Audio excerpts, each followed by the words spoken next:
Oui, on va passer plutôt donc à un niveau assez macroéconomie, plus à un niveau micro. Ma recherche porte sur l'adoption et la diffusion des innovations en général. Donc je ne suis pas un spécialiste des questions environnementales, mais il y a quand même des similarités et j'essaierai d'identifier parmi donc, la recherche plus générale que j'ai faite sur l'adoption des innovations, les aspects qui ont des implications sur les questions environnementales. Et puis, plus récemment, je me suis aussi intéressé et travaillé sur un projet de recherche sur l'adoption de normes environnementales par des entreprises françaises, donc dans le contexte français. Donc là, je vais donc d'abord vous parler un petit peu donc de l'adoption et de la diffusion d'innovations, comme je l'ai dit, en essayant d'identifier les aspects qui concernent l'environnement, mais de façon plus générale, parce qu'on retrouve, et on verra par rapport à ce que vous venez de présenter, certains aspects qui se rejoignent. Mais quand on parle d'adoption d'innovation, on est obligé de distinguer l'adoption par des individus. Donc quand on parle de photovoltaïque au niveau des individus, des maisons, ou au niveau des entreprises, le contexte est différent, les processus de décision sont différents, donc les théories d'adoption et de diffusion d'innovation sont différentes, mais se rejoignent par certains aspects. Et donc dans un deuxième temps, je parlerai donc de l'adoption de normes environnementales par les entreprises françaises, avec une spécialisation et une focalisation sur le rôle de l'orientation client, puisque étant professeur de marketing, c'est les aspects qui m'intéressent en particulier, c'est-à-dire quelles sont les stratégies des entreprises qui font qu'ils vont adopter des normes environnementales ou pas. Voilà. Donc, en procédant tout de suite, peut-être que vous connaissez les distinctions, mais c'est peut-être utile. D'abord de rappeler que quand on parle d'innovation, ce n'est pas des inventions. C'est une invention plus une valeur économique. Par exemple, Léon Scott de Martinville a découvert le procédé pour enregistrer le son, la voix. Mais c'est Edison qui a découvert comment reproduire la voix. Et la valeur économique, les bénéfices qu'on pouvait en tirer, étaient sur non seulement l'enregistrement de la voix, mais aussi de la reproduction de la voix. Et en fait, c'est simplement il y a quelques années que des chercheurs à l'université de Berkeley ont pu reproduire la voix qui avait été enregistrée par Léon Scott de Martinville, qui s'était enregistré lui-même en train de chanter au clair de la lune. Ça fait la première page du New York Times, on n'en a pas parlé en France. Bon, c'est une chose. C'est quand même une invention, pas une innovation, mais une invention française. Donc l'adoption, c'est la première acquisition d'une innovation. Alors que la diffusion, c'est l'évolution au niveau agrégé dans le temps de ces acquisitions. Donc on a bien vu d'ailleurs sur les graphes que vous avez montrés, les deux. On a vu la courbe d'adoption et la courbe de diffusion. Bon, je ne vais pas parler des ventes ici, mais quand il y a dans la plupart des innovations, des nouveaux produits, il y a un prix qui est associé et on renouvelle les achats. Donc les ventes, c'est des achats initiaux plus le renouvellement, la répétition des achats. Et puis il y a des complexités qui sont engendrées par le fait qu'il y ait des générations d'innovation. Par exemple, pour les téléphones portables, les différentes versions de l'iPhone 7, 10 sont des générations d'innovation, mais c'est mais c'est la même innovation, alors que l'on peut considérer que quand il y a une innovation qui est beaucoup plus radicale, qu'on est passé donc du téléphone portable au smartphone, là c'était une véritable innovation, et donc on repart sur une nouvelle courbe. Alors les courbes, on les voit bien, c'est traditionnellement, enfin pas traditionnellement, mais typiquement, ce sont une courbe de Gauss pour les adoptions, et puis on retrouve la courbe en S. Alors, il n'y a que les deux derniers points que vous avez montrés qui montrent un petit peu cette saturation. Je ne sais pas si c'est la saturation, mais typiquement, on atteint cette saturation qui n'est pas forcément 100% de la population, mais 100% du marché potentiel. Alors, sur 2-3 points, c'est difficile de prédire quelle va être l'évolution, mais en général, à partir du moment où on a le point d'inflexion, on arrive à prédire assez facilement quel va être le niveau de saturation de cette diffusion. On a associé des groupes qui correspondent à des types de consommateurs. Alors les premiers sont les innovateurs, ensuite donc ceux qui adoptent tôt, etc. etc. Les pourcentages, c'est assez arbitraire, hein, mais ça correspond à des comportements, à des groupes qui ont des comportements d'achat assez différents. Donc c'est pour ça que typiquement on catégorise de cette façon. On va voir pourquoi d'ailleurs. Mais avant, simplement pour vous montrer que cette courbe est quand même typique. Hein. Donc ce que l'on retrouve dans l'énergie solaire ou éolienne, c'est quelque chose qui est systématique. Quasiment. Alors il y a bien sûr des périodes, on voit la Grande Dépression, les ventes de voitures qui s'arrêtent, il y a les guerres, mais dans l'ensemble, il y a ces courbes, et on peut se poser la question de savoir pourquoi est-ce qu'on a cette courbe en S qui est si typique de la diffusion des innovations.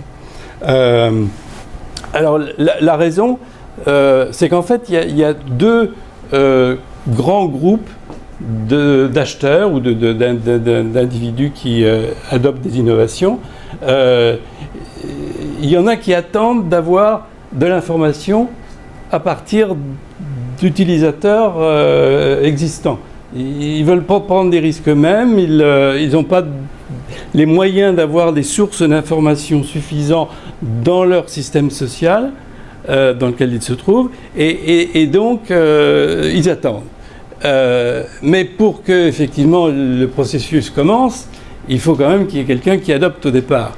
Et ça, ce sont les innovateurs, ce sont ceux qui recherchent de l'information des grands médias de communication de masse, ou qui recherchent de l'information en dehors de leur système social, par exemple ce qui se passe à l'étranger, etc. Et c'est là donc sont la graine qui permettent de démarrer le processus de diffusion. Et si on n'avait pas ça, ce que l'on verrait, c'est une courbe de diffusion qui est maximale au début et qui décline immédiatement après. Et donc le fait que l'on ait cette courbe en S est uniquement dû au fait qu'on a un comportement d'individus, alors plus ou moins important, et le poids qui est mis justement sur l'influence qu'ont des adopteurs ou ceux qui ont déjà adopté auparavant permet de déterminer si la diffusion va être plus ou moins rapide.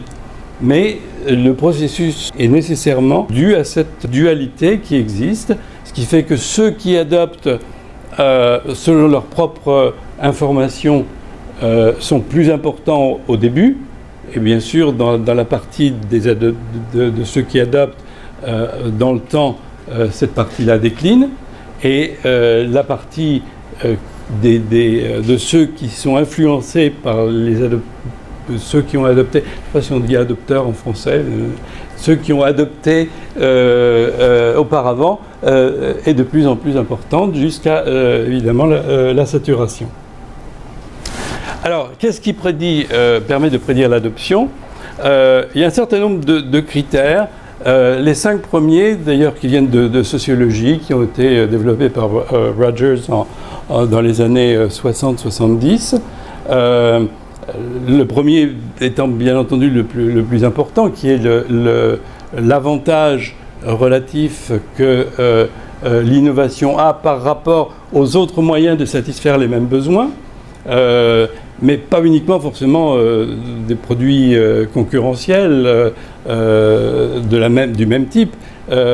Ça peut être des industries différentes. Par exemple, dans le transport, l'aviation et le train sont des alternatives qui peuvent se susciter l'une à l'autre.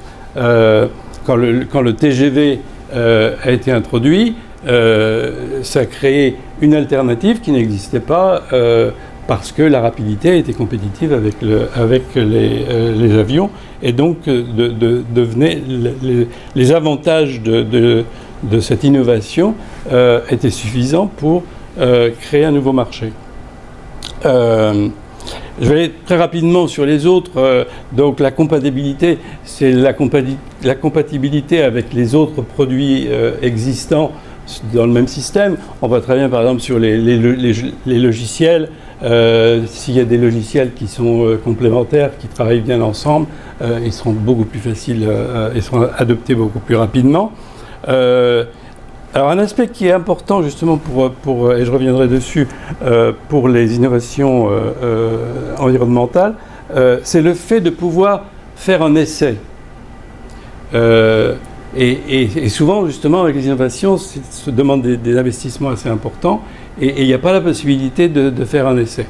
Et pour pouvoir adopter plus rapidement, il faut pouvoir faire des essais, parce que on peut... Et c'est pour ça d'ailleurs que dans la plupart des logiciels, souvent vous avez une semaine, un mois gratuit pour essayer, et puis après vous pouvez acheter, donc devenir adopteur. Le quatrième, c'est le fait de pouvoir observer, mais aussi de pouvoir décrire les bénéfices aux autres, puisque dans le processus d'adoption, il y a une grande partie donc, de ceux qui vont adopter, qui adopteront parce que quelqu'un d'autre qui a déjà utilisé leur a expliqué pourquoi le produit a certains avantages. Si ces bénéfices ne sont pas descriptibles à quelqu'un d'autre, explicables à quelqu'un d'autre, ça va ralentir la diffusion. Surtout dans les produits technologiques, les innovations technologiques, les questions de complexité et de facilité d'utilisation sont importantes. Alors on pourrait dire que ça se trouve dans les avantages, dans les bénéfices relatifs, mais c'est une catégorie qui a été mise à part. Et puis quelque chose qui est important en particulier justement dans les innovations environnementales, c'est la notion de risque perçu. Donc la question d'incertitudes qui sont liées à l'adoption de l'innovation, incertitudes donc économiques ou de perte de statut social. Donc c'est pas forcément uniquement technologique, mais plus généralement de statut social. Je donnerai des exemples. Et là il y a 3 types d'incertitudes. La première, qui est la plus évidente, qui est liée à la performance du produit. Bon, on a tous, surtout au début des ordinateurs avec le Wi-Fi, où on avait énormément de mal à se connecter, etc. Ça ne fonctionnait pas toujours, donc ça ralentit l'adoption au départ de ces produits. Alors, pour prendre un exemple plus environnemental, justement, donc tout ce qui est produits plus naturels, sans aller jusqu'à l'utilisation du vinaigre blanc avec le sel, il y a une incertitude, alors perçue, hein, les remèdes de grand-mère peuvent être très efficaces, mais il y a dans l'esprit des gens des incertitudes qui sont perçues, et ce qui compte, c'est les perceptions, c'est pas la réalité des choses, c'est la perception qu'ont les gens des bénéfices mais aussi des risques et des incertitudes qui existent. La perte de statut social, alors ça peut paraître moins peut-être pour les innovations technologiques, mais avec les réseaux sociaux actuellement, tout est matière à créer un statut social ou à perdre ce statut social. Je sais que le jour où ma fille m'a supprimé de son groupe d'amis, j'étais assez vexé. Heureusement, elle l'a remis tout de suite après. Mais bon. Et un article que j'ai lu récemment dans le BBC News, que j'ai trouvé assez fascinant, sur l'adoption des bicyclettes. A priori, il n'y a pas de question de statut social qui intervenait dedans. Mais en fait, il semble, en tout cas d'après cet article, que la bicyclette a été une source essentielle de l'émancipation des femmes. Et la raison, c'est que pour faire de la bicyclette, il fallait mettre un pantalon. Et vous imaginez que la plupart des hommes, à l'époque, ont sans doute considéré comme une perte de leur autorité d'avoir des femmes qui mettaient des pantalons. Donc, juste, c'est de peu pour la petite histoire. Alors, en ce qui concerne plus donc, les innovations technologiques et environnementales, ce sont les risques physiques qui sont perçus, réels ou pas. Ça a commencé, le premier exemple que je peux donner, qui est assez ancien maintenant, c'est les micro-ondes, où il y a cette perception qu'il y avait des ondes qui allaient donner du cancer, etc. Mais qu'on retrouve actuellement même aussi avec les téléphones portables, avec les émetteurs, le Linky, les nouveaux compteurs d'électricité ou de gaz. Alors, pour l'éolienne, c'est peut-être moins un risque physique pour les humains, mais certainement, il y a des groupes, comme vous le disiez, qui se font la voix des oiseaux, qui, eux, encourent apparemment des risques physiques mortels. Donc tout ça, ça rentre en jeu et ça freine l'adoption d'innovations par les individus. Alors un autre aspect qui est, et dont vous avez aussi évoqué un petit peu, pas sous le même nom, mais la même chose, c'est le rôle des consuméristes, ce qu'on appelle le consumérisme. La notion est apparue dans les années 60-70 aux États-Unis avec Ralph Nader, mais à l'époque c'était pour les automobiles, l'industrie automobile, qui avait des formes lors d'accidents qui étaient mortels pour les personnes.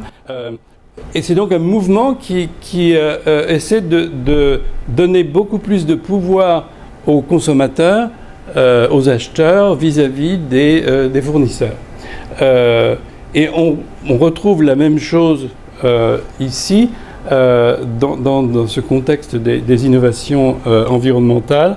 On voit bien qu'il y a des mouvements avec des individus qui ont des actions très fortes, qui influencent énormément les autres, ou qui ont un pouvoir d'influence sur le reste de la société pour l'adoption de certaines innovations environnementales, ou qui la freinent.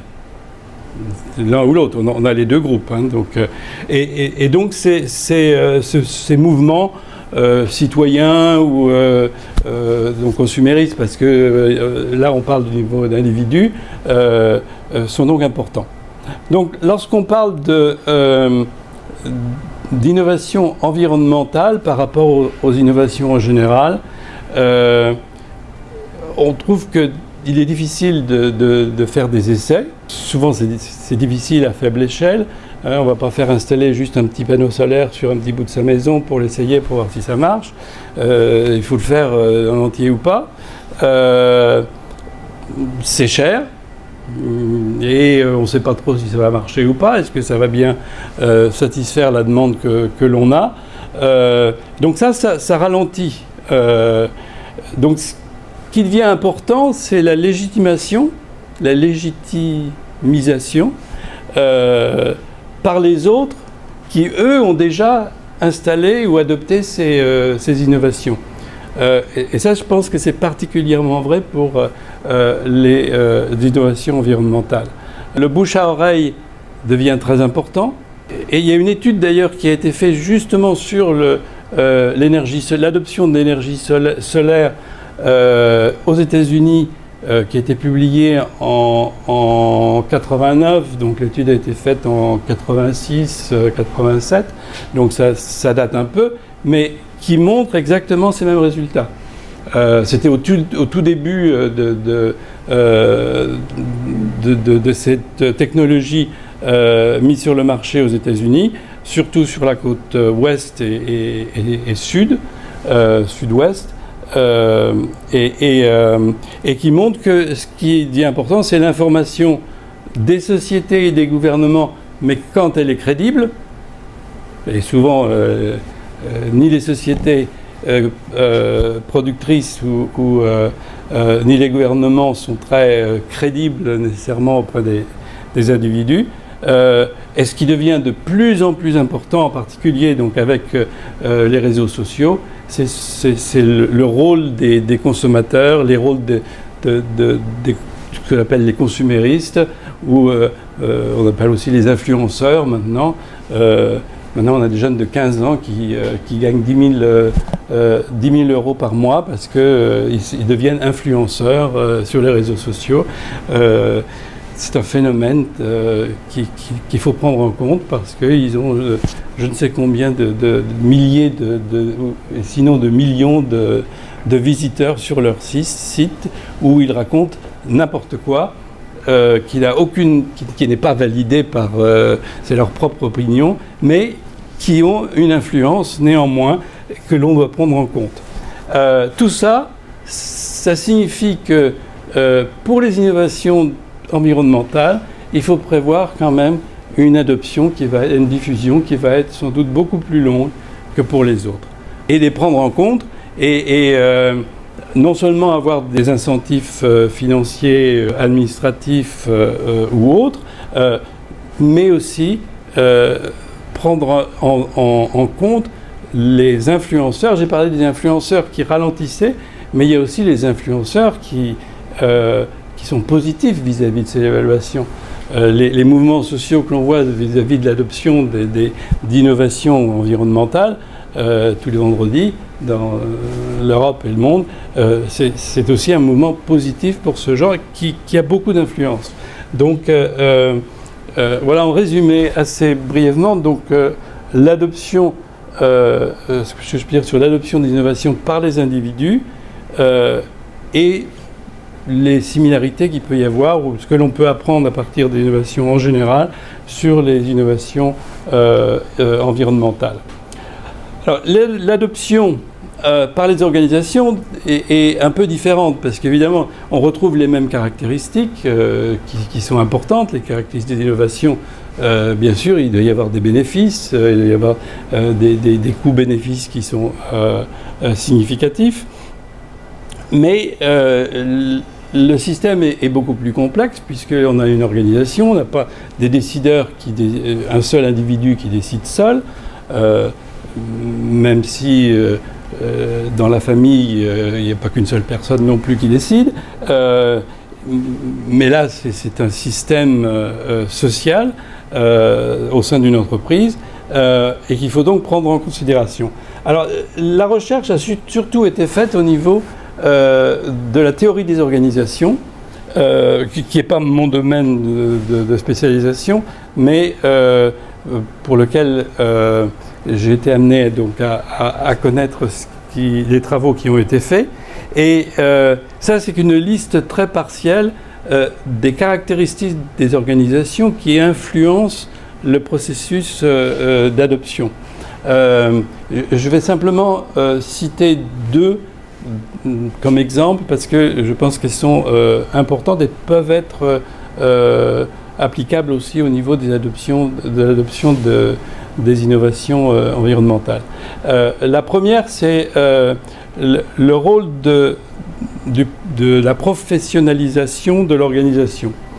En particulier, les études qui ont été faites ont comparé les hôpitaux de recherche, je pense qu'en France on dirait des CHU, vis-à-vis d'autres hôpitaux qui ne sont pas les hôpitaux de recherche. Et il a été trouvé que les hôpitaux de recherche adoptent des innovations beaucoup plus rapidement. Et la raison, c'est que justement, il y a des gens qui ont des compétences, qui ont des réseaux à l'extérieur et qui permettent d'avoir des informations à l'extérieur du système et qui ont plus confiance en leurs propres décisions.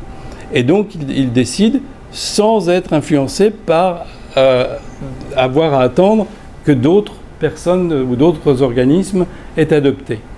Et donc, on retrouve un petit peu le même phénomène dont j'ai parlé au niveau des individus, où on a les deux groupes, ceux qui décident d'eux-mêmes et ceux qui ont besoin d'avoir l'expérience d'autres pour pouvoir adopter à leur tour.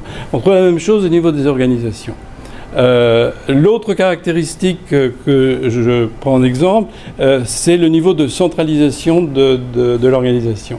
Il a été trouvé qu'il y a besoin dans une organisation d'avoir une décentralisation du pouvoir pour que des innovations puissent être adoptées dans les organisations. Si le pouvoir est concentré, il n'y a pas la possibilité d'échange et il y a une opportunité moindre d'accéder à l'information hors de cette organisation. Et donc en général, ce que l'on trouve, c'est que les innovations marginales, lorsqu'elles sont adoptées par une organisation, sont adoptées beaucoup plus rapidement à l'intérieur de l'organisation. Mais les innovations plus radicales ont moins de chances d'être adoptées par des organisations qui sont centralisées. Alors ça, comme je vous ai dit, c'est surtout donc la discipline de la théorie des organisations qui s'intéresse surtout à l'organisation elle-même, mais pas au contexte à l'extérieur. D'un point de vue plus stratégique et marketing, donc qui m'intéresse, on doit s'intéresser au niveau de la concurrence. Et quand on parle de la concurrence au niveau des organisations, il y a deux types de concurrence. Il y a la concurrence dans le marché sur lequel se trouve l'entreprise, donc dans le marché de la demande, mais il y a aussi la concurrence au niveau des fournisseurs.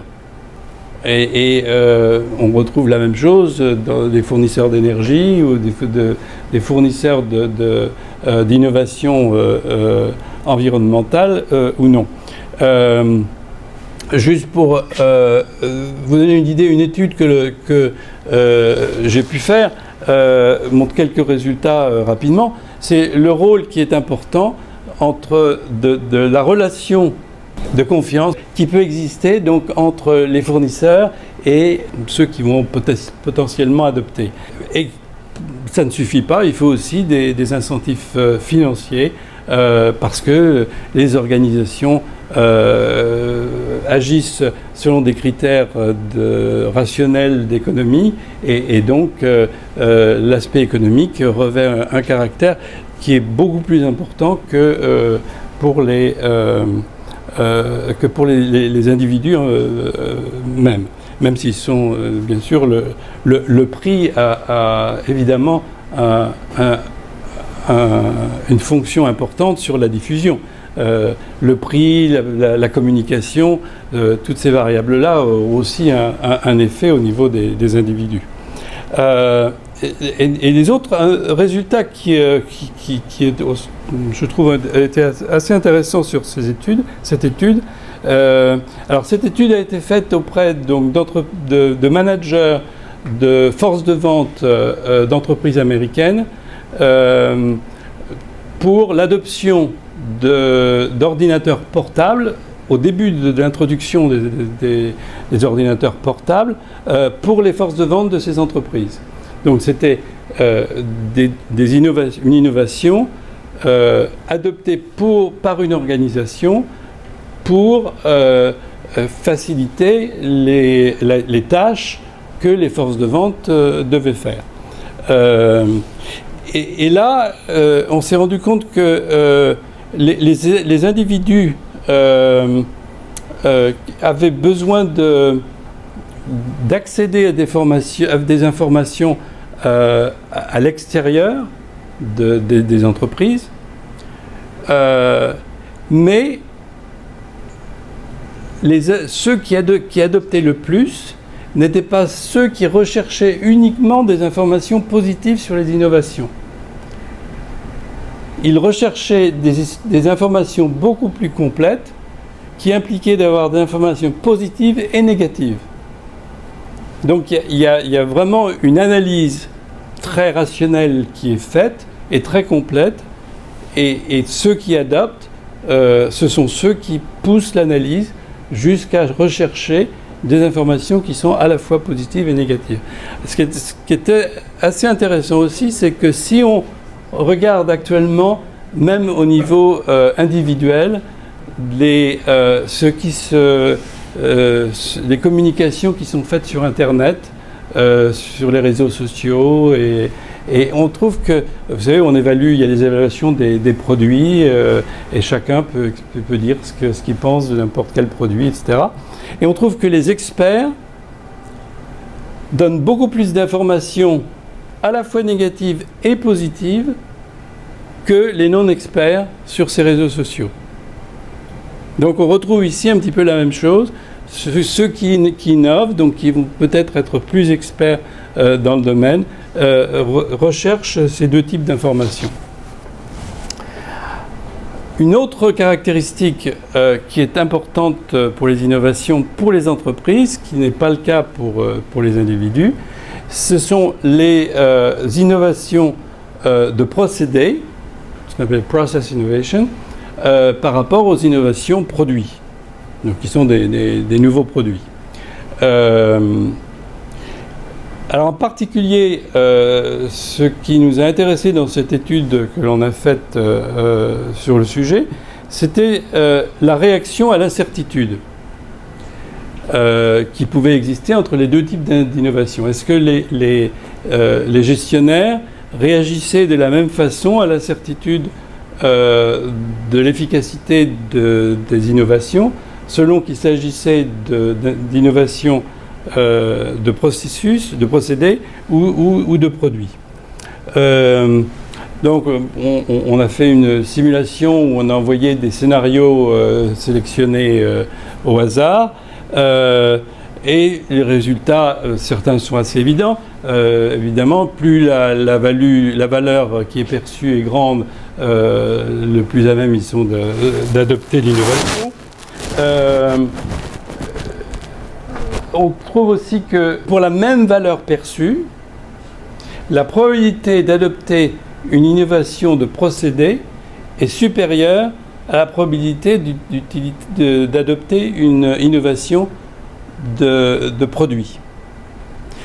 Alors la raison que l'on a trouvée après, c'est qu'en fait les innovations de procédés ne sont pas visibles.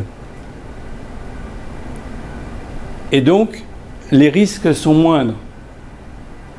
Un échec ne sera pas très visible. En tout cas, beaucoup moins visible qu'une innovation de produit. Et donc, les gestionnaires ont tendance à favoriser les innovations de processus. Alors, c'est important parce que tout ce qui est, par exemple, utilisation de produits recyclés. C'est pas visible la plupart du temps aux consommateurs, aux utilisateurs. Ça, ce sont des innovations que les entreprises sont beaucoup plus susceptibles d'adopter facilement parce que les risques ne sont pas très grands.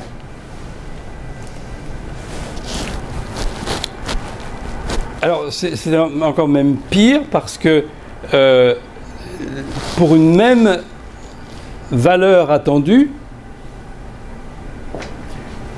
et une même incertitude, les gestionnaires sont aussi plus à même d'adopter des innovations de procédés.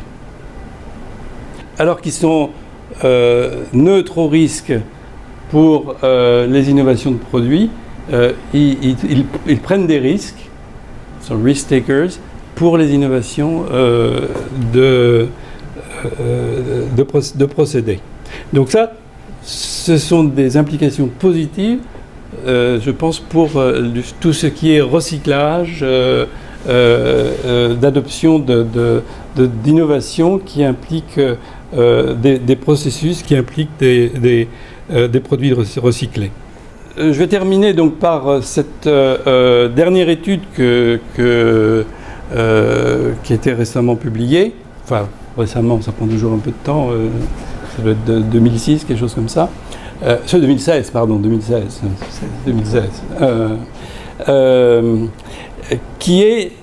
L'objectif était de comprendre donc pourquoi est-ce que certaines entreprises adoptaient des normes environnementales et d'autres moins, ne les adoptaient pas ou pas aussi rapidement. Et l'INSEE conduit un certain nombre d'enquêtes. En particulier, il y a une enquête qu'ils ont conduite en 2003 et en 2006 sur les pratiques des entreprises de façon générale, qui incluait des pratiques marketing. Ils ont fait une autre enquête entre 2006 et 2008 sur l'adoption de normes environnementales. Sur les pratiques d'innovation. Et en 2006, ils ont fait une étude qui était, c'est peut-être pas une étude d'ailleurs, c'était une enquête obligatoire sur l'adoption de normes environnementales.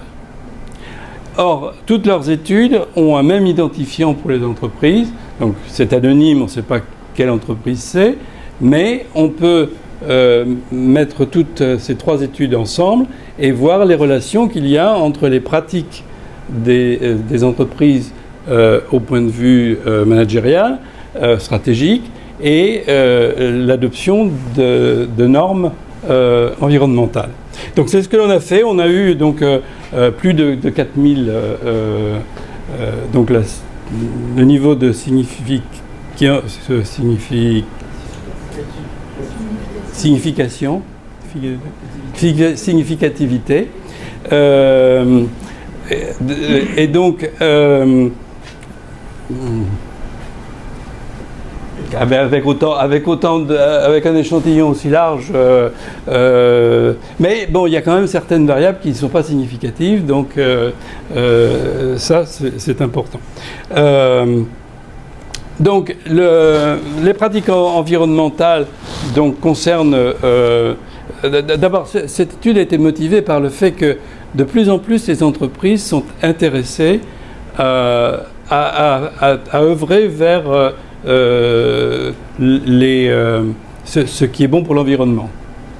Alors, c'est peut-être parce qu'ils sont poussés, mais ils doivent montrer... que ce soit à leurs actionnaires ou à leurs consommateurs ou à l'État, qu'ils font des choses vis-à-vis de l'environnement.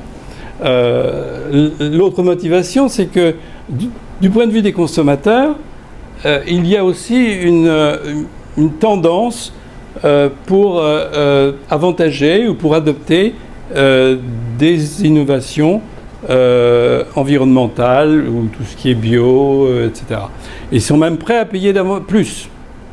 Il y a des études qui ont montré que les gens sont prêts à payer plus cher, peut-être pour manger mieux, ou ça simplifie peut-être en général, mais tout ce qui est donc produits verts sont plus chers et les gens sont prêts à payer pour ça. Et les consommateurs paient de plus en plus attention aux actions de responsabilité sociale en général, mais environnementale des entreprises. C'est-à-dire, ils vont choisir des produits qui sont fabriqués par des entreprises qui ont une bonne note, si je peux dire, sur ce qu'ils font au point de vue sociétal et environnemental. Donc, il y a un intérêt pour les entreprises, bien sûr, de prendre en compte ces souhaits des consommateurs et d'adopter des normes environnementales. Quand on parle d'orientation client, de quoi est-ce que l'on parle exactement? Dans la littérature sur l'orientation client, en fait, il y a trois aspects. Le premier, c'est plutôt au niveau culturel de l'organisation, qui est en fait la définition du marketing, qui est la culture de penser en premier aux consommateurs, à leurs besoins, et d'essayer de devancer quels vont être les besoins du consommateur dans le futur pour pouvoir... alors c'est un peu idéologique, hein, il y a le terme marketing souvent est employé de façon péjorative, mais dans son sens de la recherche, en tout cas en marketing, c'est le sens de la philosophie de marketing, de rechercher quels sont les besoins des consommateurs et de satisfaire ces besoins. Et l'idée, c'est que une entreprise, dans le long terme, ne survivra que si elle satisfait ces besoins-là, parce que si elle essaie de maximiser des profits à court terme, elle ne survivra pas, parce qu'il y aura toujours des concurrents qui viendront et qui les remplaceront. Alors c'est peut-être un peu utopique, mais c'est la philosophie. Donc il y a ce premier aspect, c'est donc cet aspect culturel qui est que l'organisation dans son ensemble partage ses valeurs. La deuxième, c'est beaucoup plus opérationnel, c'est la quantité d'informations que l'entreprise obtient, justement pour pouvoir déterminer quels vont être ses besoins futurs des consommateurs, l'analyse qu'ils font de ces données. Et puis, il ne suffit pas juste d'avoir un bureau qui fait l'analyse dans l'entreprise, mais il faut que ce soit disséminé à l'intérieur de l'entreprise, dans tous les départements de l'entreprise. Et la troisième que l'on retrouve de façon plus ou moins satisfaisante dans la plupart des sociétés, c'est s'ils répondent vraiment aux problèmes que le consommateur peut faire face dans les interactions avec la société. C'est-à-dire, est-ce qu'ils répondent bien à leurs plaintes? Hier, je téléphonais à mon banquier parce qu'il y avait un problème. On ne peut plus joindre le conseiller, il n'y en a plus. Maintenant, c'est un numéro central, etc. Bon, il a répondu à mes besoins. Donc, au moins, c'était satisfaisant de ce point de vue-là. Mais c'est donc pour satisfaire pour résoudre une fois qu'il y a déjà eu un problème. Donc c'est un petit peu le plus bas niveau de l'échelle de ce que l'on peut faire, de ce que l'on peut attendre d'une entreprise vis-à-vis de ses clients. Et donc on a mesuré, il y avait des variables dans les enquêtes que j'avais faites par l'INSEE. Bon, donc là, je vous donne la liste, je ne vais pas les lire, mais vous les aurez sur vidéo ou les slides. Donc il y avait des variables qui correspondaient à ces notions dans les enquêtes qui avaient été faites par l'INSEE. Alors les résultats, en contrôlant pour tous les autres facteurs, sont assez logiques. La base, ce sont toutes les autres industries, sauf deux autres industries pour lesquelles on avait introduit une variable mais qui n'était pas significative. C'est l'industrie de la finance. En finance, ils n'ont pas de normes environnementales, je suppose. Et puis une autre que j'ai oubliée, mais bon, l'autre pas très important. Mais là, on voit quand même que l'industrie de la construction, tout ce qui est énergie, c'est évident qu'on les oblige plus ou moins à avoir des normes. Le transport, l'industrie de la nourriture. Donc il y a une hiérarchie qui a priori semble assez logique en contrôlant donc pour tous les autres facteurs. Donc les résultats les plus intéressants donc, concernant les questions que l'on avait, c'est que l'on trouve effectivement que la culture de l'entreprise de cette orientation client a un effet positif sur l'adoption de normes environnementales. Donc c'est un aspect important à prendre en considération. Donc le rôle des individus, des clients, des citoyens est important pour justement être pris en compte par les entreprises. On trouve aussi que les actions qui sont menées par les entreprises pour recueillir des informations, pour les analyser, les diffuser, a aussi un impact positif, même lorsque la concurrence dans l'industrie est faible. On pourrait penser que s'ils étaient dans une situation de monopole, ils se fichent pas mal des normes environnementales. Ce n'est pas le cas. Même s'il n'y a pas beaucoup de concurrence, ils sont plus à même d'adopter ces normes. Évidemment, s'il y a plus de concurrence, ils sont plus à même de les adopter.